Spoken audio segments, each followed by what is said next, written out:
Olá, vamos gravar nosso último vídeo aula.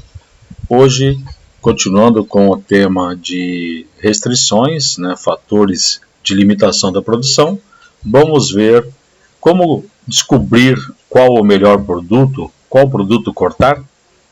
Bem, considerando que nos processos produtivos normalmente estamos trabalhando com alguns fatores de limitação de produção, vamos verificar alguns exemplos para a tomada de decisão. Vamos melhorar isso aqui para visualizar melhor para vocês. Então, a empresa Alfa trabalha com 3 produtos diferentes: o Alfa, o Beta e o Gama. O Alfa é vendido por R$ 25,60, tem um custo variável de R$ 13,60, tem um tempo de processamento de 6 horas, e o mercado absorve 15 mil unidades. O Beta é vendido por R$ 29,72, tem um custo de R$ 12,86, leva 2 horas e 40 minutos para ser produzido, fabricado, e o mercado absorve 10 mil unidades. E o Gama, que é vendido a R$ 50, tem um custo unitário variável de R$ 18,75, e leva 22 horas para ser processado. E o mercado só consome 6 mil unidades. Então isso aqui é uma limitação de mercado também. Não adianta fazer mais porque fica em estoque. Bem, cada unidade do Alfa consome 6 horas, cada unidade do Beta consome 2,4 horas e cada unidade do Gama consome 22 horas de produção. A capacidade máxima de produção da empresa, medida em horas de mão de obra direta, foi totalmente utilizada e não ultrapassa 230 mil horas anuais. 230 mil horas anuais, isso pode ser uma outra limitação nossa. Não existem problemas de mercado em relação às vendas, ou seja, em conjunto ou isoladamente. As quantidades máximas que o mercado absorveria de cada produto são 15 mil para o Alfa, 10 mil para o Beta e 6 mil unidades para o Gama. Então, vamos com base nessas informações. Qual o melhor produto? Considerando o custeio por absorção, o ranking seria: bom, o que é custeio por absorção? Que os custos fixos são distribuídos aos produtos proporcionalmente à quantidade produzida. Certo? Vocês já viram isso. Então, se eu pegar, por exemplo, 12.500 dividir por 25.450 vezes 180, vai dar 88.408. 8.750 dividido por 25.450 vezes 180 dá 61 mil. E 4.200 dividido por 25.450 vezes 180 dá 29 mil. Muito bem. As quantidades vendidas pela empresa não é o que o mercado absorve. Hoje, ela produz e vende 12.500 unidades, que dá uma receita do Alfa, que dá uma receita de 320 mil, descontando 88.408 de custos fixos e 170 mil de custo variável, tem um lucro de 61 mil.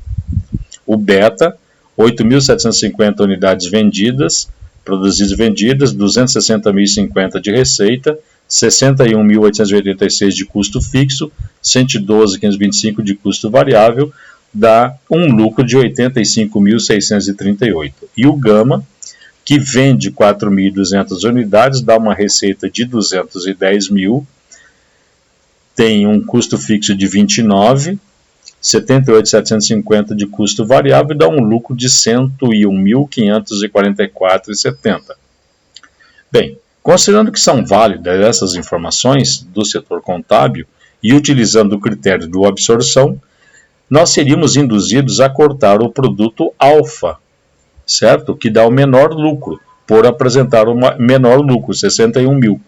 Nesse caso, o ranking do desempenho de cada produto pelo critério do absorção seria, em primeiro lugar, o Gama, que dá 101.544, então nós priorizaríamos a produção e venda do Gama. Em segundo lugar, o Beta, que dá 85 mil, e o que sobrar de tempo, material, produziríamos o Alfa, ok? Pelo critério do absorção.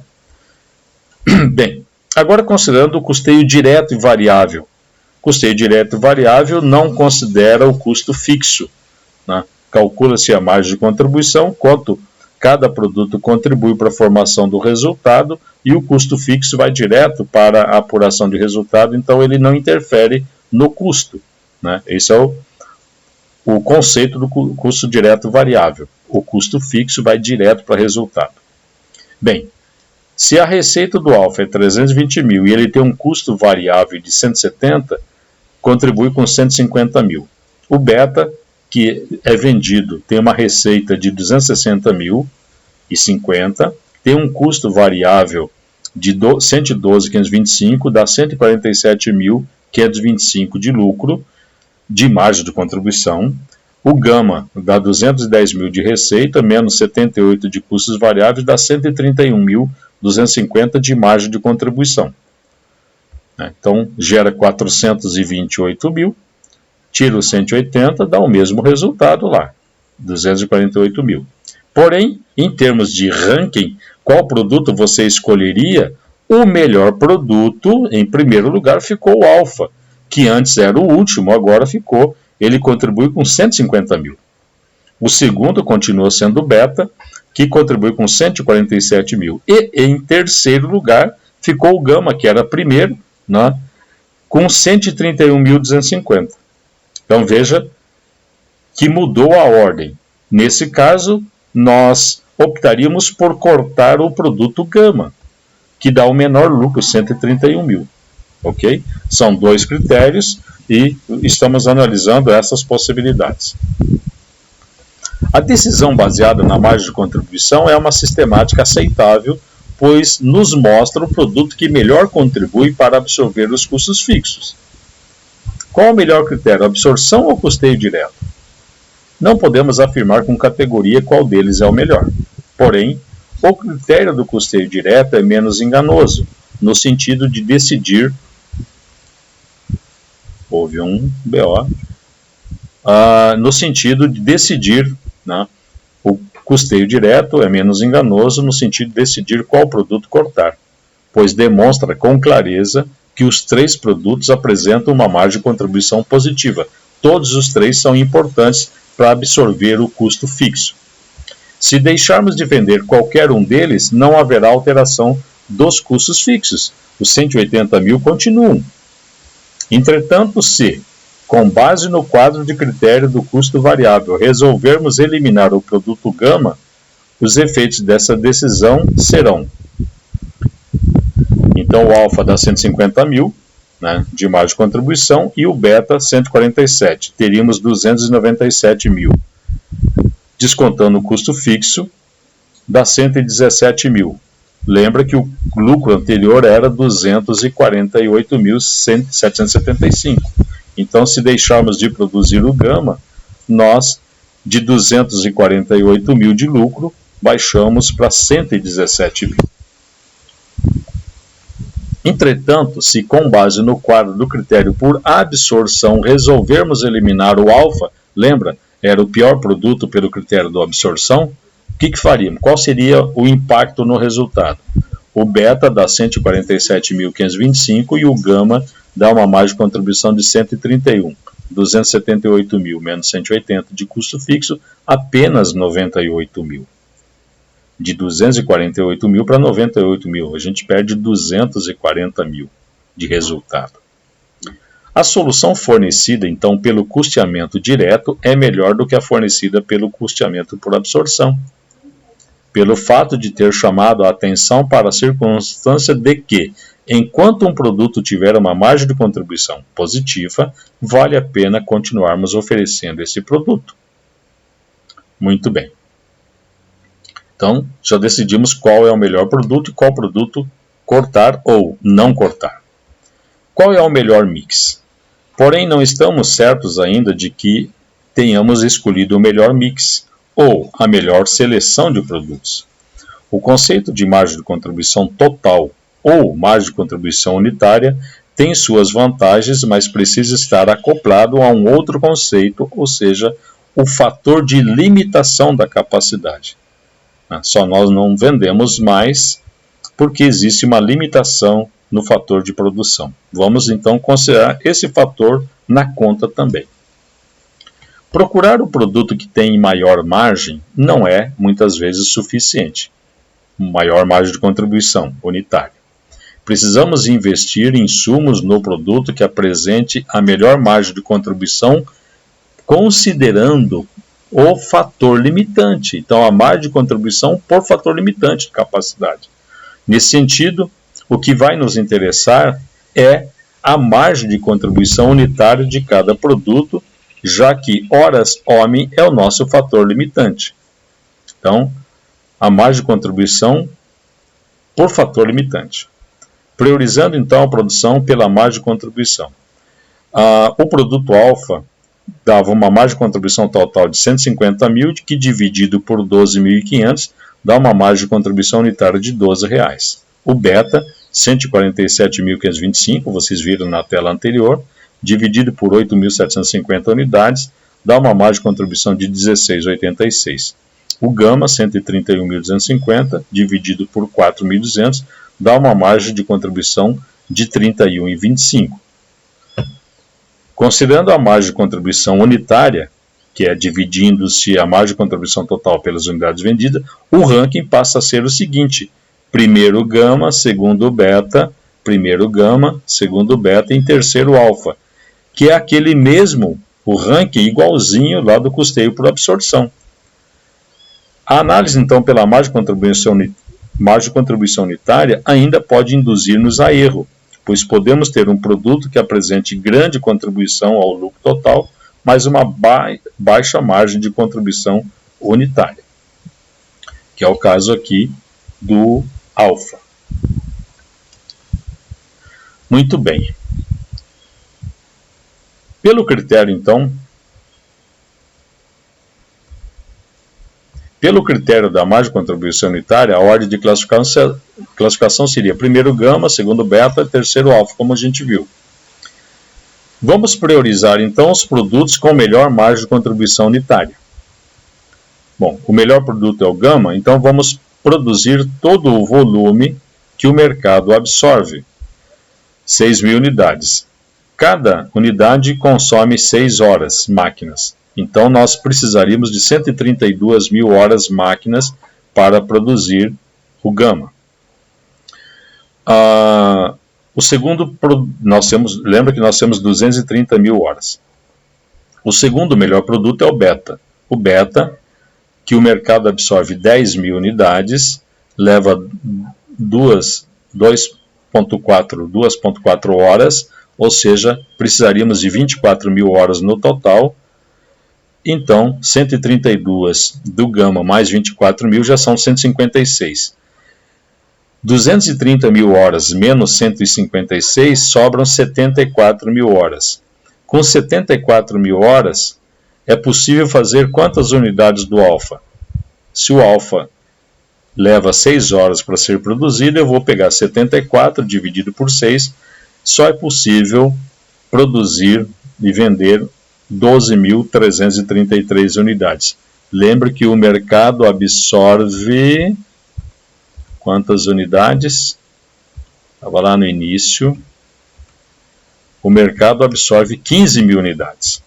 Mas é possível, com esta falta de tempo, na quantidade de horas, só é possível produzir 12.333. Nesse caso, o resultado da empresa seria gama, 6.000 unidades vezes R$50, 300.000 de receita, menos custos variáveis, 112.500, margem de contribuição, 187.500. Veja que é o volume que o mercado absorve. O beta, conseguimos produzir 10.000 vezes 29,72 é o seu preço de venda, 297.200 de receita, menos 128.600 de custos variáveis, 168.600 de margem de contribuição. E o que restou de tempo, 74.000, é possível fazer 12.333 unidades do alfa, que é vendido a R$ 25,90, dá uma receita de 315.000, né? É a maior receita, vejam, e uma margem de custo variável de 167 e contribui com 148.000. Então, nós temos uma margem de contribuição de 504.000 e um custo fixo de 180. O nosso lucro vai para 324.100. Mas será esta a melhor opção ainda? Vamos comparar. A margem de contribuição por fator limitante ou restritivo de capacidade dá sempre a resposta certa ao nosso problema, ao nosso dilema. Interessa produzir e vender, atendendo à demanda do mercado, obviamente, o produto em que ganhamos mais, que remunera melhor para cada unidade de fator limitativo, restritivo empregado. O fator escasso, o fator restritivo, limitante no nosso caso, são as horas de produção. Poderia ser matéria-prima, mão de obra, vários outros fatores. Logo, dentro do que o mercado nos permite, devemos produzir o produto que melhor aproveite este fator limitante. E aí, nós vamos continuar calculando com base na margem de contribuição unitária, que era de R$ 12,00 para o alfa, R$ 16,86 para o beta e de R$ 31,25 para o gama, agora condicionado à quantidade de horas que eles foram, que demorou para ser processado. Então, nesse caso, qual produto remunera melhor cada hora de produção? Se o produto alfa tem uma margem de contribuição de R$ 12,00 e ele leva 6 horas para ser produzido, cada hora remunera R$ 2,00. O beta, que custa 16, tem uma margem de contribuição unitária de 16,86 e leva só 2,4 horas, dá uma margem de contribuição por hora, uma remuneração de R$ 7,03. O gama, que dá uma margem de contribuição unitária maior, melhor, 31,25, porém leva 22 horas para ser processado. Então, a margem de contribuição por hora, por fator limitante, é só de R$ 1,42. Então, qual é o ranking agora? O melhor é o beta, o segundo é o alfa e em terceiro o gama. Então, pela margem de contribuição por hora ou por fator limitante, obtida dividindo-se o valor da margem de contribuição unitária pelo número de horas necessárias, podia ser pelo quilo de matéria-prima, etc., né? Mas pelo número de horas necessárias para produzir uma unidade, o ranking final é o seguinte: primeiro lugar o beta, R$ 7,00, segundo o alfa, R$ 2,00 e em terceiro o gama. Vamos ver matematicamente no resultado como que fica? Então, considerando este ranking, a composição ótima, aquela que maximiza o lucro para a empresa, seria priorizar ao máximo a produção do produto beta, em seguida o máximo do alfa, que o mercado absorva, e o que sobrar de hora, de tempo ou de matéria-prima, tal, para o produto gama. Esta composição anterior resultaria, então, no lucro máximo possível dentro das condições apresentadas, ou seja, o limite de 230.000 horas. Vamos lá. Produzindo tudo que o mercado absorve do melhor produto beta. 10.000 unidades, vezes 2,4, 24.000 horas acumuladas. O alfa, que o mercado consome, absorve 15.000, vezes 6 horas, utilizaria 90.000 horas, já temos 114.000 no total. Bem, se o nosso limite é 230.000 horas, 230 menos 114, sobram 116.000 horas. O produto gama leva 22 horas, então com 116.000 horas, somente é possível produzir 5.273 unidades do gama, desculpe. E com isso, nesse caso, qual é o resultado da empresa? Então, 297.000 do beta de receita, menos 128.600, dá uma margem de contribuição de 168.600. O alfa, vendendo as 15.000 a 25,60, 384.000 menos 204 de variável, 180.000 de margem de contribuição, e as 5.273 unidades do gama, vezes R$50, 263.000 menos 98.863 de variável, 164.000. Total da margem de contribuição dos três produtos, 513.000, menos 180, 333.372, que é superior, aos 324.100 daquela opção anterior. Então, o fator decisório nós temos que escolher o produto que nos dê a melhor margem de contribuição unitária por fator limitante, e não simplesmente o melhor produto que dê, o produto que dê a melhor margem de contribuição unitária. Né? Aqui nós seríamos iludidos, optaríamos pelo gama e ele é o pior. Ok? Então sempre a decisão é pela margem de contribuição por fator limitante, que dá 333 mil contra 324 mil. Né? São 9 mil e poucos reais de custo, de diferença no resultado. Qual é o melhor produto? Longe de pretender esgotar o assunto e a controvérsia entre o custeio por absorção e o custeio direto variável, procuramos realçar a utilidade do custeamento direto ou variável. Verificamos que o ponto crítico na decisão é a margem de contribuição por fator limitante da capacidade, e não propriamente a simples margem de contribuição total ou mesmo a margem de contribuição unitária, como nós já conhecíamos até então. Esta constatação nos permite adotar, dentro das limitações da capacidade instalada da empresa, no caso ela só tem 230 mil horas, decisões que maximizam os lucros, pois levam-nos a alocar nossa limitada capacidade aos produtos efetivamente mais lucrativos. Ok? Assim nós finalizamos o nosso conteúdo teórico. Vocês têm todos os vídeos anteriores. E esse próximo tema, Balance Scorecard, é um tema que vocês farão uma pesquisa. Essa pesquisa já está no RA e na prova teremos uma ou duas questões sobre ela. Tá? Até para vocês aprenderem a fazerem pesquisa bibliográfica, já que vocês terão o TCC pela frente, vocês têm que aprender a fazer pesquisa, e o Balance Scorecard é uma forma, então, é um tema a ser pesquisado. Ok? Bons estudos, e agora vocês têm todas as condições de resolver os exercícios que também já estão na sala remota e no RA. Ok? Hasta la vista.